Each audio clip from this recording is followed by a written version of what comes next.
દાહોદમાં મનરેગા તપાસો દરમિયાન દાહોદ કોંગ્રેસના વિપક્ષના નેતા અમિતભાઈ ચાવડા આજે દાહોદની મુલાકાતે આવ્યા છે.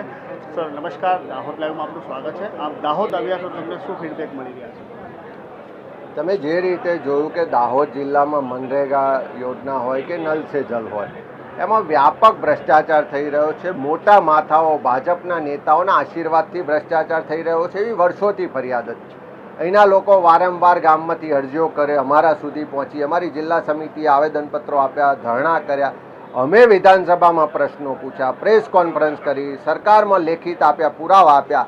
અને જ્યારે તપાસ થઈ તો હજુ તો દેવગઢ, બારિયા, ધાનપુરના 3-4 ગામોની જ તપાસ થઈ. એમાં જ પહેલી જ પોલીસ એફઆઈઆરમાં 71 કરોડ રૂપિયાના ભ્રષ્ટાચારની એફઆઈઆર થઈ. મંત્રી બચુભાઈ ખાબડના 2 પુત્રોની ધરપકડ કરવામાં આવી. એમના નજીકના લોકો પણ પકડાયા, અધિકારીઓ પણ પકડાયા, આજે જેલમાં છે. કોર્ટે એને રિમાન્ડ પણ આપ્યા છે. અને હવે જો વધારે તપાસ થશે તો કરોડો રૂપિયાનો ભ્રષ્ટાચાર 100% પકડાવાનો. આ અનુસંધાને બીજા તાલુકામાંથી પણ ફરિયાદો હતી, એમને સાંભળવા માટે આજે અમે આવ્યા હતા. જનમંચ કાર્યક્રમમાં તમે જોયું હશે કે ફતેપુરા હોય, સંજેલી હોય, લીમખેડા હોય કે સિંગવડ હોય કે જાલોદ હોય, બધા જ તાલુકામાંથી લોકોએ અહીંયા ફરિયાદ કરી છે કે મટીરિયલ પાર્ટ જે 40% છે મનરેગામાં, એમાં તો પૈસા બારોબાર લઈ જ લીધા છે, પણ જે લેબર પાર્ટ છે 60%, એમાં પણ જે જોબ કાર્ડ ઇસ્યુ કર્યા છે એના નામના ખોટા એકાઉન્ટ ખોલાવવામાં આવે છે, એના એટીએમ ભાજપના નેતાઓ પાસે રાખવામાં આવે છે અને કરોડો રૂપિયા બારોબાર ઉપાડીને પણ કૌભાંડ થયું છે. જો આખા જિલ્લાની તપાસ થાય, 10 વર્ષની તપાસ જો એસઆઈટી બનાવીને ગાંધીનગરથી પ્રમાણિક અધિકારીઓ કરશે તો 1000 કરોડ કરતાં વધારેનો ભ્રષ્ટાચાર દાહોદમાં પકડાવાનો. બચુભાઈ ખાબડ નૈતિકતાથી તો રાજીનામું નથી આપતા, બાકી તો એમણે કહેવું જોઈએ કે હું રાજીનામું આપું છું, તટસ્થતાથી તપાસ કરો. પણ રાજ્યના મુખ્યમંત્રીશ્રીને મારે કહેવું છે કે મંત્રીમાં નૈતિકતા નથી, પણ તમારામાં નૈતિકતા છે કે નહીં? તમારે પ્રમાણિક, પારદર્શક, તટસ્થ તપાસ કરાવી છે કે કેમ? જો પ્રમાણિક, પારદર્શક તપાસ કરાવી હોય તો તાત્કાલિક આ મંત્રીશ્રીને મંત્રીમંડળમાંથી હાંકી કાઢવા જોઈએ, બરખાસ્ત કરવા જોઈએ અને એસઆઈટી બનાવીને અહીં તટસ્થ તપાસ કરાવવી જોઈએ. મંત્રીએ ગઈકાલે મૌન તોડ્યું છે અને એમને ઠીકરું કોંગ્રેસ પર તોડ્યું છે કે આમ ફક્ત આક્ષેપ છે, અમારા પુત્રોએ તો ફક્ત ખાલી ધંધો કર્યો છે, માલ સપ્લાય કરનાર એજન્સી. શું કહેશો? મંત્રી એવું કહે કે કોંગ્રેસે આક્ષેપ કર્યા છે. સરકારની તપાસ છે, પોલીસે ફરિયાદ કરી છે, પોલીસે ધરપકડ કરી છે, કોર્ટે રિમાન્ડ આપ્યા છે. બધું જ તમારી સરકાર છે, નીચે સરકાર તમારી, ઉપર સરકાર તમારી. કોંગ્રેસ તો વિરોધ પક્ષમાં છે. અમારું તો કામ છે કે ક્યાં ખોટું થતું હોય, ભ્રષ્ટાચાર થતું હોય, લોકો રજૂઆત કરતા હોય તો એના અવાજને બુલંદ કરવાનો, સરકારના કાન આંબળવાનું કામ અમારું છે. અમે તો 26 તારીખે વડાપ્રધાન જ્યારે દાહોદમાં આવે છે એમને પણ માગણી કરવાના છે કે મનરેગા યોજના હોય કે નલ સે જલ હોય, બંને યોજનામાં કેન્દ્ર સરકારનું બજેટ આવે છે. અહીંયાના જે સંસદ સભ્ય છે, જે ડીઆરડીએમાં દિશા કમિટીના ચેરમેન છે, દર 2 મહિને 3 મહિને એમણે બધા જ આ કામોની સમીક્ષા કરવાની હોય છે. તો આટલા વર્ષો સુધી એમને કંઈ ખબર ના પડી? એમણે કેમ આમાં ભ્રષ્ટાચાર ના દેખાયું? એ કેમ ના બોલ્યા? એમણે ક્યાં કોની શરમ ભરી?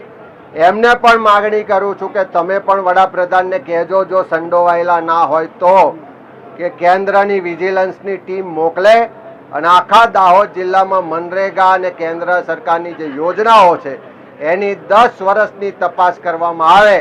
લખી રાખજો, જો તટસ્થ તપાસ થશે તો 1000 કરોડ કરતાં વધારેનો ભ્રષ્ટાચાર પકડાશે અને ભાજપના મોટા મોટા નેતાઓ જેલના સળિયા પાછળ દેખાશે. સર, અમારી ટીમને આજે આદિવાસી સમાજના આગેવાનોએ બાઇટ આપી છે ને એમનું એવું કહેવું છે કે આ મનરેગા કૌભાંડ અમે ઉજાગર કર્યું છે, કોંગ્રેસ તેનું શ્રેય લઈ રહી છે. શું કહેશો?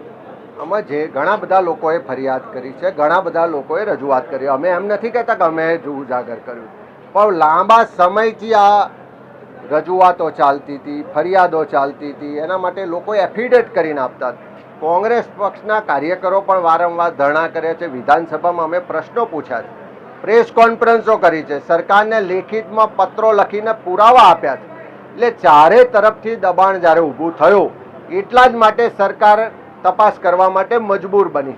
એટલે રજૂઆત કોઈની પણ હોય, પણ ભ્રષ્ટાચાર જ્યાં થતો હોય, જ્યાં ખોટું થતું હોય, જ્યાં કૌભાંડ થતું હોય એની સામે પ્રજાએ બોલવું જોઈએ, બધાએ ભેગા થઈને બોલવું જોઈએ, પક્ષ વિપક્ષ કંઈ ના રાખવું જોઈએ, બધાએ બોલવું જોઈએ. કારણ કે આ પૈસા કોઈ સરકારના પૈસા નથી, કોઈ ભાજપના નેતાના પૈસા નથી, આ પ્રજાના ટેક્સના પડસેવાના પૈસા છે.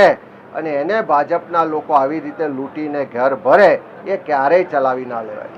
સર, મનરેગા જે યોજના છે જ્યારથી શરૂ થઈ છે ત્યારથી જ તેના ઉપર એક કલંક લાગેલો છે કે જે પણ સરકાર હોય છે તે આ ભ્રષ્ટાચાર કરતી હોય છે. આ મનરેગા કૌભાંડ બહાર આવ્યા બાદ બે રીતે વાતો આવી રહી છે કે ભાજપના સમયમાં કૌભાંડ હતું તે બહાર આવ્યું છે, પણ તેવી જ રીતે કોંગ્રેસની સરકારમાં પણ આ કૌભાંડ થયું હતું તેવું હવે છુપી રીતે કહેવામાં આવ્યું છે. કેન્દ્ર સરકારે જ્યારે યુપીએ સરકાર હતી ત્યારે આખા દેશના લોકોને રોજગાર મળે, કોઈ પણ વિસ્તારનો વ્યક્તિ હોય, ગરીબ મધ્યમ વર્ગને એને પોતાના ગામ નજીક, ઘર નજીક રોજગાર મળે, વર્ષમાં 100 દિવસ રોજગાર મળે, એટલા માટે આ કાયદો બનાવવામાં આવ્યો. અને આજે વિશ્વમાં સૌથી વધારે રોજગાર આપવાવાળો જો કોઈ કાયદો યોજના હોય તો મનરેગા છે. જે વડાપ્રધાન નરેન્દ્રભાઈ અને એક સમયે ગાળો બોલતા હતા, આજે એ જ એના વખાણ કરે છે.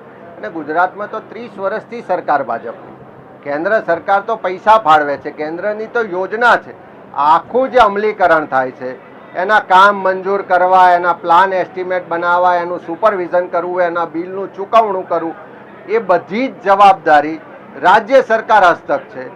તો રાજ્ય સરકાર શું કામ આટલા વર્ષોથી શરમ ભરતી હતી, શું કામ આટલા વર્ષોથી ઢાંક પીછોડો કરતી હતી?